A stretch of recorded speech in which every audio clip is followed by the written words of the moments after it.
میں ہوں رابعہ الربا، اور آج ہم جس ڈرامہ پہ بات کر رہے ہیں وہ ہے خمار۔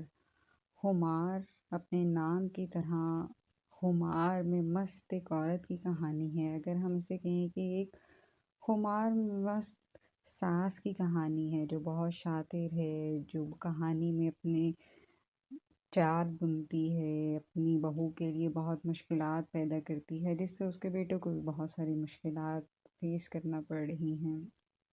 وہ بہت شاطرانہ رویے اختیار کرتی ہے اور یوں پوز کرتی جیسے اس نے کچھ کیا ہی نہیں، یہ سب تو کوئی فطری عمل ہے، لیکن اس سے بھول رہا ہے کہ یہ سب مکافات عمل ہے، ساس بھی کبھی بہو تھی۔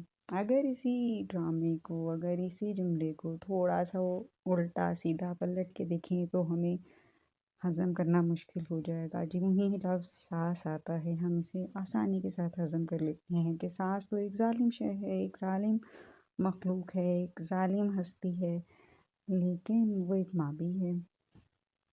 تو یہ ایک شاطر ماں کی کہانی ہے جو اپنے بیٹے کے گرد جال بن رہی ہے، اپنے بیٹے کی زندگی خراب کر رہی ہے، تو ہمیں یہ بات بہت بری لگے گی۔ یہ بات، یہ جملہ ہمیں ہضم نہیں ہوگا، اس لیے ہم بات کرتے ہیں ایک شاطر ساس کی۔ بنیادی طور پہ اسے خمار ہے، اپنی دولت کا خمار، اپنی چالاکی کا خمار، اپنی پلاننگ کا خمار، اپنی عیاری کا خمار، اپنی چال بازی کا خمار، اپنی جیت کا خمار، اور یہ خمار بڑھتا ہی چلا جا رہا ہے۔ جیسے کہتے ہیں کہ برائی کی رسی دراز ہوتی ہے، ویسے ہی اتنی 100 کے قریب ایک ساتھ میں صرف ان خاتون کا خمار ہی سفر کر رہا ہے، لیکن چونکہ برائی کی رسی دراز ہے تو نیکی کی چند ایک ساتھ بھی آئیں گی۔ بنیادی طور پہ ڈرامہ خمار کے حوالے سے اس پہ بنیاد رکھتا تھا، اس پہ بیسڈ کرتا تھا، اس لیے اسی کو زیادہ دکھایا جا رہا ہے، اور دنیا میں اس وقت دیکھیں تو شاید یہی خمار جو ہے اسی سے زندگی سفر کر رہی ہے، اسی سے زندگی سفر کر رہی ہے، اسی سے زندگی منتشر ہو رہی ہے، اسی سے زندگی بکھر رہی ہے، اور اسی کو کم کر دیں تو زندگی سمٹ بھی جائے گی۔ لیکن ڈرامے کی طرح زندگی میں بھی بہت زیادہ ایک ساتھ صرف خمار ہی کی ہیں۔ خمار بہت دیر سے اترتا ہے، اس لیے ڈرامہ بھی بہت لمبا ہے، اور جب خمار اترے گا تو ہمیں دکھائی دے گا کہ کہانی وہاں اختتام پذیر ہوگی جہاں کہتے ہیں کہ انسان کو مرتے ہوئے پانی بھی نصیب نہیں ہوتا۔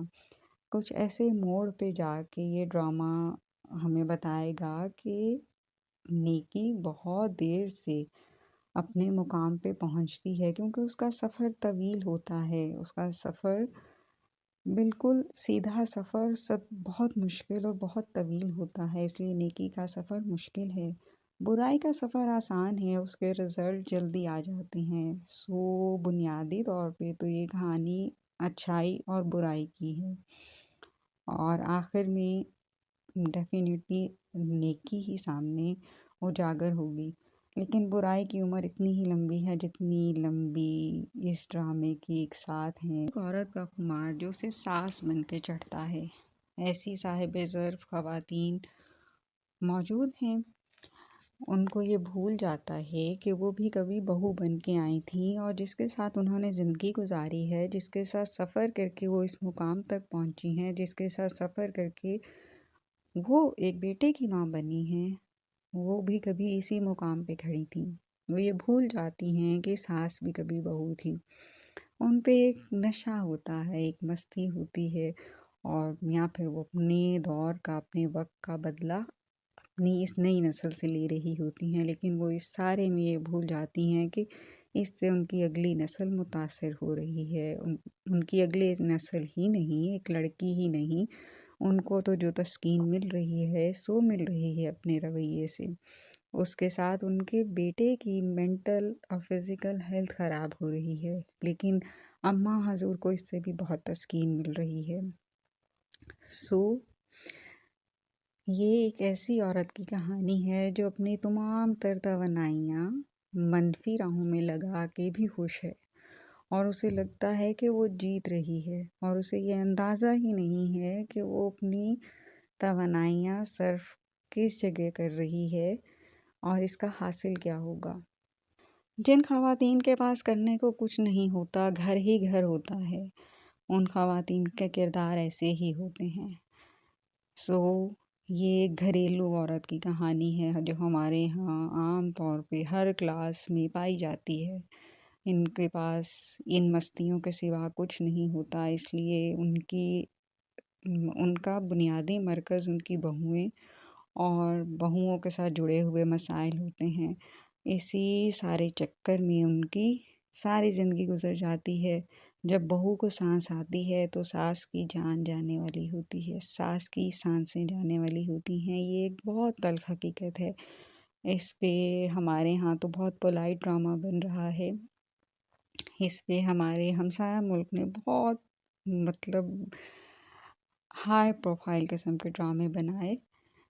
یہ بہت لائٹ ڈرامہ ہے، ہماری سوسائٹی کے مزاج کی طرح یا اردو کی طرح دھیما پولائٹ، ورنہ ہمسایہ ملک سے ہمیں ایسے ایسے ڈرامے دیکھنے کو ملے جس کا عکس اس ڈرامے پہ بھی نظر آ رہا ہے، اور اس میں ہمیں دیکھنے کو ملا کہ ایک عورت اپنی زندگی کی تمام تر انرجیز کہاں ضائع کر دیتی ہے، اس کے بعد اس کے پاس کیا بچتا ہے؟ توبہ اور عبادت۔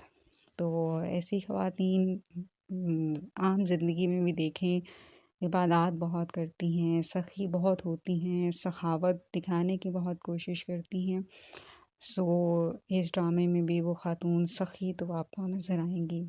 یہ اپنے اندر کا گلٹ ہے، نفسیاتی طور پہ دیکھا جائے تو یہ اپنے اندر کا گلٹ ہے یہ سارا کچھ کرنا۔ اگر آپ ایک نارمل زندگی گزارتے ہیں تو آپ کے اندر کا گلٹ آپ کو یہ سب کچھ کرنے پہ مجبور نہیں کرتا کہ آپ بہت ساری ظاہری مثبت باتیں، ظاہری مثبت رویے اختیار کریں جس سے لوگوں کو پتہ چلے کہ آپ کوئی بہت نیک انسان ہیں۔ ڈرامہ دیکھتے رہیے، خمار اور خمار میں رہیے، کیونکہ یہ سماج کے بہت سارے گھروں کی کہانی ہے جس سے گھر ٹوٹ رہے ہیں، بکھر رہے ہیں اور ان کو خود ہی سمیٹنا ہے۔ خمار میں رہیے، خمار کے ساتھ۔